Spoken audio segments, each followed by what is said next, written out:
Lesson 7 video संख्या 5। इसमें हम जो मुगल काल की भू राजस्व प्रणाली थी उसका अध्ययन करने वाले हैं। भू राजस्व प्रणाली का एक बिंदु जो है हमने प्रशासन के केंद्रीय प्रशासन के अंतर्गत पढ़ा था कि कैसी व्यवस्थाएं उस समय थी, कैसा ढांचा, कैसी प्रणाली थी। अब हम बात करें कि शुरुआती जो ढांचा था विशेष रूप से अकबर ने जो बनाया। अकबर 1560 में ठीक ढंग से जो है गद्दी पर बैठ पाया, तो तब उसने ढांचा बनाना शुरू किया और बाकी जो या बाद के जो शासक थे उन्होंने उसका जो है पालन किया। जब तक वो ठीक पालन करते रहे तो व्यवस्था ठीक चलती रही। मुगल काल के जो शासकों की खास बात जो रही, विशेषकर अकबर की अगर हम बात करें, तो उसने दोनों का ध्यान रखा। दोनों का मतलब कृषक को भी लाभ हो और राज्य का भी आर्थिक नुकसान ना हो, राज्य की भी आमदनी बढ़े। इस हेतु उन्होंने सुधार किए, कई सुधार किए। उन सुधारों के बारे में भी हम पढ़ने वाले हैं आज। दोनों का ही ध्यान रखा और इन लोगों को ये बात समझ में आ गई थी कि अगर हम सुधार करेंगे, उस सुधार से जो अर्थव्यवस्था है, कृषि जो है वो मजबूत होगी और मजबूत से जो है फिर पूरे राज्य का जो ढांचा है वो मजबूत होने वाला है। इसके लिए फिर टोडरमल की अगर भूमिका की बात करें हम,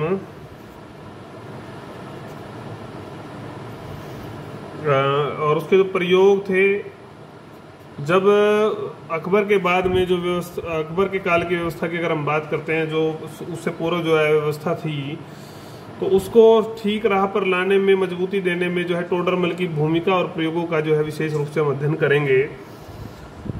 तो अगर हम इसको सिलसिलेवार अध्ययन करते हैं तो उसमें 4 बिंदु आएंगे। अकबर से पूर्व जो भू राजस्व प्रणाली के दोष क्या थे, दूसरा बिंदु जो है अकबर के सुधार और टोडरमल का बंदोबस्त, और तीसरा बिंदु जो हम पढ़ेंगे वो है भू राजस्व की पद्धतियां, और चौथा बिंदु है भू राजस्व प्रणाली के गुण व दोष। वो अगली वीडियो में हम करेंगे। दो बिंदु इस वीडियो में हम करने वाले हैं। तो अकबर ने देखा जब वो गद्दी पर बैठे कि समाज की जो, राज्य की जो अव्यवस्था है, कृषक की जो दशा है, वो सब दयनीय है। दोनों ही व्यवस्था दयनीय थी। हालांकि शेरशाह के काल में सुधार हुए थे, हमने शेरशाह के प्रशासनिक सुधार प्रणाली के बारे में सब पढ़ा था, लेकिन ये सुधार अल्पकालीन ही साबित हुए,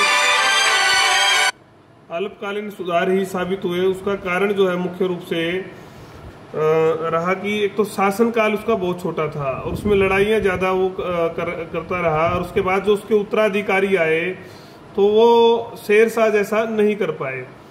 तो इसका एक तो था कि अल्पकालीन रहे, थोड़ा समय ही ये प्रयोग चल पाए।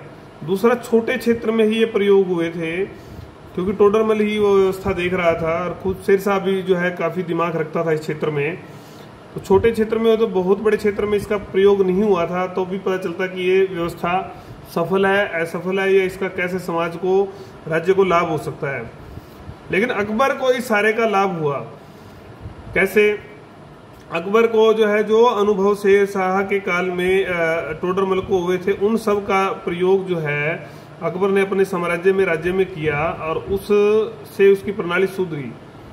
ये था हमारा एक भूमिका। अब हम 2 पॉइंट्स वाइज जो है देखेंगे कि दोष क्या थे। इससे पहले जो प्रणाली में दोष थे जिनकी वजह से नए सुधार, नए बंदोबस्त, नई व्यवस्थाएं, प्रणालियां अपनानी पड़ी, उन दोषों के बारे में हम अध्ययन करेंगे। बड़े जो प्रश्न में जब ये आता है तो आपको क्रम अनुसार उसको लिखना पड़ेगा 16 अंक में।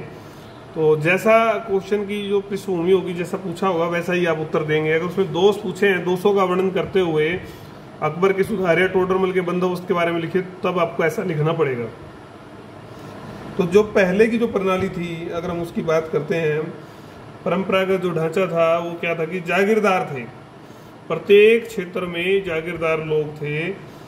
वो अपने अपने बड़ा जो क्षेत्र था, बड़े बड़े क्षेत्र के जो स्वामी थे, उनका पूरा जो है अधिकार था उसके ऊपर, और अप्रत्यक्ष रूप से वो जैसे शासक राजा जो व्यवहार करता है वैसा ही वो व्यवहार वो करते थे। और वंशीय आधार पर जो है उनको अधिकार मिला हुआ था कर इकट्ठा करने का। वंशानुगत आगे से आगे जो है अधिकार मिलते रहते थे। इस प्रणाली में जो है जमींदार जो है अधिक कर वसूल करते और थोड़ा सा ही जो है उसका जो है जमा करवाते राजकोष में, बाकी सब स्वयं हड़प जाते थे। इस सारे से धीरे धीरे क्या नुकसान क्या हुआ, भारी मात्रा में तो उन्होंने कर वसूल कर लिया, इस सारे से जो है कृषक के ऊपर क्या पड़ गया था, भार पड़ा। मालिकाना हक जो है नहीं था जमीन पर कृषक का, विशेष रूप से उसको दबाव में रहता था वो जमींदार के, और जमींदार जो है कई बार दबाव ज्यादा डालकर कर न देने के कारण जो है उसकी जमीन कुड़क, मतलब एक प्रकार से जब्त ही कर लेते थे, वो जमीन से उसको बेदखल कर दिया जाता था, उसके बाद रोजी रोटी के लाले पड़ जाते थे।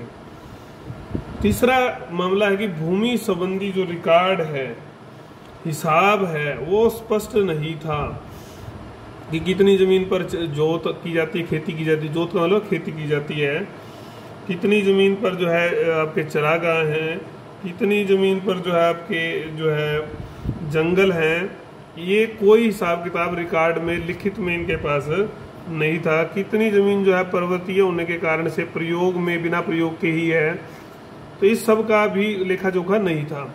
खालिसा भूमि जिसको हम सरकारी भूमि बोलते हैं, जैसे आजकल पंचायत की भूमि बोलते हैं, पंचायत मान लो आपके 1000 किले हैं, 500 किले, उससे पंचायत को आय होती है, उस आय का गांव के विकास में जो है हम प्रयोग करते हैं, तो उसी प्रकार पूरे राज्य की भी होती थी खालिसा भूमि।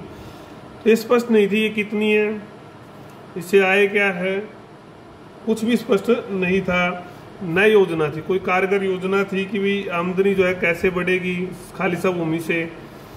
खर्च ज़्यादा होता था पैदावार लेने के लिए उस खालिसा भूमि पर, और पैदावार कम हो पाती थी, तो लाभ नहीं था। जबकि होता उल्टा था कि मतलब खालिसा भूमि से जो है ना, हम सोचते थे कि प्रशासन के सारे खर्च हम चला सकें, अतिरिक्त जो खर्च होते हैं वो प्रशासन के चल जाएं इस खालिसा भूमि से। इसके बढ़कर जो है आगे क्या होने लगा, बल्कि इस भूमि के साथ भूमि पर कब्जा कर लिया, सरकारी भूमि पर ही जो है कब्जा होने लगा। आज भी देखो होता है, कब्जे करते हैं सरकारी भूमि पर लोग। तो ये काम हुआ। परंपरागत जो ढांचा था कृषि व्यवस्था का, उससे दोनों ही पक्ष जो थे, कृषक और राज्य, किसी को लाभ नहीं हो रहा था। खाद्यान्न की कमी हो गई, जनता जो है उसके लिए खाद्यान्न ही नहीं पूरे पड़ पा रहे थे। उसके बाद छठा जो बिंदु है हमारा, वो था दूर दराज के जो क्षेत्र थे उनमें जो कर वसूलना था वो बहुत ही कठिन था।